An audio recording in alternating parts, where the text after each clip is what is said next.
क्या होता है सर बकवा यूजर? दर्जा मिला हुआ है सर क्या होता है बकवा यूजर?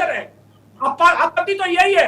बकवा यूजर क्या होता है? क्या होता है? अगर तो आपके पास जमीन है, आपको बक करी है जमीन, तो आपको कागज दिखाना पड़ेंगे, आपके बाप को दिखाना पड़ेंगे। अच्छा, ये उपराष्ट्रपति के बाद निशिकांत दुबे जो ये कह रहे हैं कि अगर कानून बनाना सुप्रीम कोर्ट का काम है तो फिर संसद को बंद कर देना चाहिए। ये बार बार सुप्रीम कोर्ट को धमकी क्यों दी जा रही है सर? देखिए तिलक जी, सुप्रीम कोर्ट का काम नहीं है कानून बनाना। कानून बनाना है सांसद का काम का। सदन में बनते हैं कानून, सुप्रीम कोर्ट में नहीं बनते। सुप्रीम कोर्ट का काम है कि कानून ही अपनी तरफ से थोपने लग जाए, तो फिर बिल्कुल सही बात है।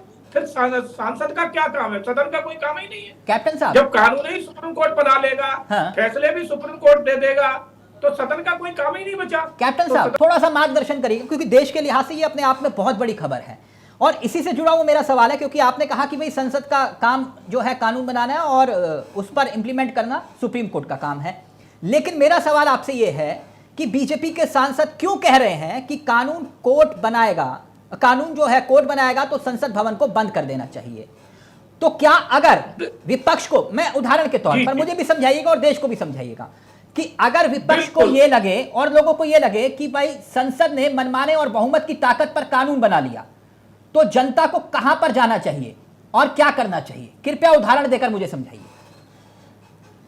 देखिए, निशिकांत जी ने जो कहा है, निशिकांत जी एक बहुत बुद्धिजीवी सांसद हैं। ये नहीं है कि वो कुछ भी कहते हैं तो जल्दबाजी में कह दें, ना सब्जी में कहते हैं, ऐसा वो कोई शब्द नहीं कहते। नहीं, उनके किस्से तो पूरा झारखंड जानता है। मैं ये जानना चाह रहा हूं कि अगर विपक्ष को या जनता को ये लगे कि बहुमत के दम पर सरकार ने मनमानी की और कानून बना लिया, तो जनता को कहां जाना चाहिए? उदाहरण देकर समझाइए। कोर्ट नहीं जाए तो कहां जाए? हाँ, बहुत अच्छी बात कही आपने कि बहुमत के दम पर, बिल्कुल। अगर जो कानून बनता है वो बहुमत के दम पे ही बनता है। और मैं नहीं कह रहा हूं कि चलिए ठीक है, किसी एक व्यक्ति को भी उस कानून पर आपत्ति हो तो वो कहां जाए? अगर वो सुप्रीम कोर्ट ना जाए तो ठीक है, आपत्ति जता सकते हैं। आपत्ति तो कहां जताएंगे सर? कहां जताएंगे आपत्ति? कहां जताएंगे? अगर आपत्ति ऐसे जताई जाती तो अभी तक ये वक्फ बोर्ड बना तब कौन सी आपत्ति हुई थी? वक्फ बोर्ड को इतनी सारी ताकतें दी तब कौन सी आपत्ति हुई थी? तब सुप्रीम कोर्ट कहां था? तब सुप्रीम कोर्ट ने क्यों नहीं कहा कि ये एक तरफा ताकतें क्यों दी जा रही हैं? उस टाइम तो सुप्रीम कोर्ट नहीं है। तो यानी सुप्रीम कोर्ट अगर सरकार के पक्ष में फैसले करे तो सुप्रीम कोर्ट अच्छा है? नहीं, सुप्रीम कोर्ट का अधिकार, तिलक जी, सुप्रीम कोर्ट का अधिकार ही नहीं बनता है सरकार। तो उपराष्ट्रपति का यह अधिकार बनता है कि जो सुप्रीम कोर्ट को वो कह रहे हैं? बिल्कुल बनता है, बिल्कुल बनता है। उपराष्ट्रपति का अधिकार है, वो कह सकते हैं। सुप्रीम कोर्ट का अधिकार नहीं है। नहीं, क्योंकि मैंने ये सवाल मैंने ये सवाल पूरी जिम्मेदारी से पूछा। कैप्टन साहब, मेरे देश की जनता को ये याद होना चाहिए, ये वही जगदीप धनखड़ जी हैं जिन्हें दिसंबर के महीने में विपक्ष के 60 सांसदों ने इनके खिलाफ अविश्वास प्रस्ताव लेकर आए थे और आरोप था कि विपक्ष को बहुत टोकते हैं, असहमतियों का मजाक उड़ाते हैं, विशेषाधिकार हनन के नोटिस का बेजा इस्तेमाल करते हैं। अविश्वास प्रस्ताव खारिज हो गया, मुझे याद है यह अविश्वास प्रस्ताव खारिज हुआ था। उपराष्ट्रपति की मर्यादा को टारगेट करना इस प्रस्ताव का मकसद था, मेरे देश के उपराष्ट्रपति ने यह कहा था। मगर मेरा सवाल यहीं पर ही है कि उपराष्ट्रपति जगदीप धनखड़ जी सुप्रीम कोर्ट को टारगेट कर रहे हैं, तो क्या उसकी मर्यादा बढ़ रही है? तब उनके पद की मर्यादा को तार तार करने की बात आ रही थी जब उनके खिलाफ प्रस्ताव लेकर आया था विपक्ष, तो आज वो बयान देकर क्या साबित कर रहे हैं कि इससे सुप्रीम कोर्ट की मर्यादा बढ़ेगी या उनके पद की मर्यादा बढ़ेगी? वो किसकी गरिमा को बढ़ाने के जिक्र कर रहे हैं? Please sir.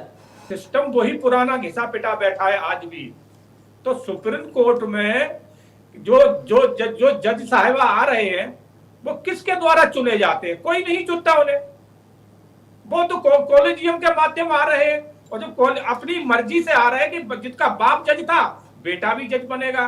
फिर उनके घर में करोड़ों रुपए पकड़े जाएंगे, उनको जब पकड़े जाएंगे तो जला भी दिए जाएंगे, मगर उसके ऊपर कोई एफआईआर नहीं होगी। बिल्कुल सही कहा, बिल्कुल सही कहा आपने कैप्टन साहब, बिल्कुल सही कहा। एक देश के चीफ जस्टिस ऑफ इंडिया, पूर्व चीफ जस्टिस ऑफ इंडिया, बिल्कुल सही उदाहरण दिया आपने, जिनके ऊपर यौन शोषण के आरोप लगते हैं। एक महिला यौन शोषण का आरोप लगाती है, वो ठीक उसके बाद 4 से 5 केसेस बीजेपी के पक्ष में, सरकार के पक्ष में फैसले करते हैं और ठीक रिटायर होने के बाद वो राज्यसभा पहुंच जाते हैं। बिल्कुल सही उदाहरण दिया आपने। दूसरा उदाहरण जो आपने दिया कि एफआईआर दर्ज क्यों नहीं होती, सरकार आपकी सर और उपराष्ट्रपति चिंता जता रहे हैं, उनको कौन रोक रहा है एफआईआर दर्ज करवाने के लिए? जरा मार्गदर्शन करिए भदौरिया सर।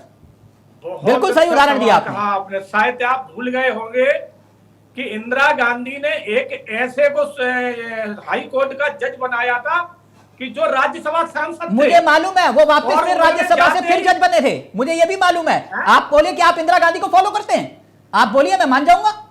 मैं इस चर्चा को यही खत्म कर दूंगा कि आप इस बात को बोल दीजिए कि आप इंदिरा गांधी को फॉलो कर रहे हैं। माननीय सर, तो आप इंदिरा गांधी को फॉलो कर रहे हैं तो ठीक है, मैं मान लूंगा उस बात को। आपने कहा वो घिसा पिटा सिस्टम, तो ये सिस्टम तो आप ही बना रहे हैं। क्या होता था 19 अप्रैल को जिस तरह से सुप्रीम कोर्ट को टारगेट किया गया, मेरी चिंता सबसे बड़ी वो ये है कि किसी भी व्यक्ति के लिए जो देश को, संविधान को मानता है, उसके लिए सबसे बड़ी चिंता की बात यह है कि सुप्रीम कोर्ट को जिस अंदाज से टारगेट किया जा रहा है, कोर्ट को खुले तौर पर हैशटैग करते हुए जो ट्विटर पर, सोशल मीडिया पर अशोभनीय भाषा का इस्तेमाल किया जा रहा है, मैं सीधा कहूं तो वो गाली लिखी जा रही है। मेरे पास ऐसे कई उदाहरण हैं। मेरा सवाल सरकार से और सीधे तौर पर है, सवाल सीधा है, कैप्टन साहब, अगर सरकार अपनी आलोचना को बर्दाश्त नहीं कर सकती तो फिर सुप्रीम कोर्ट की आलोचना को लेकर खामोश क्यों है? आप एक गायक के खिलाफ सिर्फ गद्दार कहने पर उसके घर में तोड़फोड़, उसकी गर्दन उखाड़ने को तैयार हो जाते हैं। यहां तो सुप्रीम कोर्ट को गाली दी जा रही है। सर, कुणाल कामरा का आपने क्या हश्र किया, और यहां सुप्रीम कोर्ट को गाली दी जा रही है, आप लोग बर्दाश्त कर रहे हो। कैप्टन साहब, ये तो उदाहरण सही नहीं है कि नहीं? मेरी चिंता तो ये है sir. Please continue. Tilak ji, आपने देखा होगा जो कामरा की आपने बात बताई, कामरा ने जब भी अगर कुछ अपशब्द कहे हैं तो वो हिंदू धर्म पे कहे हैं।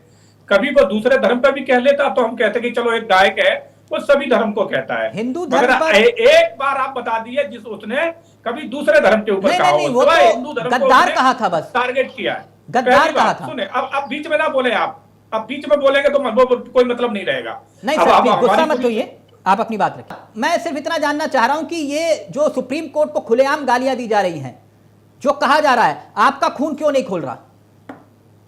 नहीं, सुप्रीम कोर्ट अगर कुछ गलत करेगा तो लोग कहने के लिए क्या, लोग स्वतंत्र हैं, तो भारत देश है। क्या गलत किया सुप्रीम कोर्ट ने? यहाँ राष्ट्रपति को गाली दे लेते हैं लोग, प्रधानमंत्री को कह देते हैं कि डंडे मारे जाएंगे। आपने देखा वो शरिया कोर्ट कह रहे हैं वो जायज है, शरिया कोर्ट कहा जाएगा सुप्रीम कोर्ट को, और आप कह रहे हैं कि लोग बिल्कुल सही कर रहे हैं। इसका मतलब तो निशिकांत दुबे जो है, जो ट्रोल आर्मी है, उसके मुखिया दिखाई दे रहे हैं। फिर इसका मतलब तो निशिकांत दुबे कहने की कोई दिक्कत नहीं, जब मैं आवाज उठा सकता हूं तुम भी उठाओ। आप मेरी बात सुने, पहले मुझे बोलने रहे दें। कैप्टन साहब, मैं इसलिए बात कह रहा हूं, कैप्टन साहब, गुंबद जो होता है सुप्रीम कोर्ट का, मैं देख रहा था, सुप्रीम कोर्ट के गुंबद के साथ एक नीचे गुंबद बनाया और उसके ऊपर पाकिस्तान का झंडा टाइप लगा दिया और उस पर जो है चांद बना दिया। आप क्या मतलब, मस्जिद बना दी उसको? क्या साबित करना चाह रहे हैं? कहां जा रहे हैं? जब बोलने के लिए बुलाते हैं तो थोड़ा सुन लिए। आप किसी और के बीच में नहीं बोलते, सिर्फ मेरे ही बीच में बोलते सर। क्या करूं, सत्ता में आप हैं सर।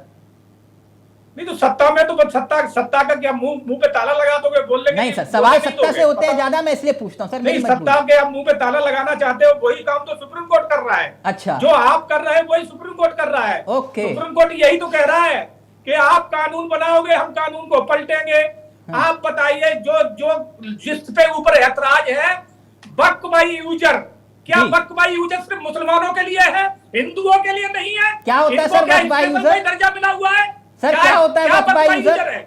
आपत्ति तो यही है, वक्फ बाई यूजर क्या होता है? क्या होता है? अगर तो आपके पास जमीन है, आपको वक्फ करी है जमीन, तो आपको कागज दिखाना पड़ेंगे, आपके बाप को दिखाना पड़ेंगे। अच्छा, सवाल उठाए नहीं, वक्फ में तो किसी के बाप की जमीन रहती नहीं है कैप्टन साहब। एक मिनट, नो, एक मिनट, नहीं कंचन जी, नहीं ऐसे नहीं, नो कंचन जी प्लीज, नहीं ऐसे नहीं, बीच में नहीं, प्लीज मैडम प्लीज। कैप्टन साहब, आपने कहा किसी के बाप को भी दिखानी पड़ेगी। वक्फ की जमीन तो किसी के बाप की होती नहीं है, वो तो अल्लाह के नाम पे होती है। अल्लाह लेके आए थे यहाँ, अल्लाह दे के गए थे, दिखाए तो अल्लाह दे के गए, तो वो भी दिखाए। ये हमें अल्लाह ने दी थी।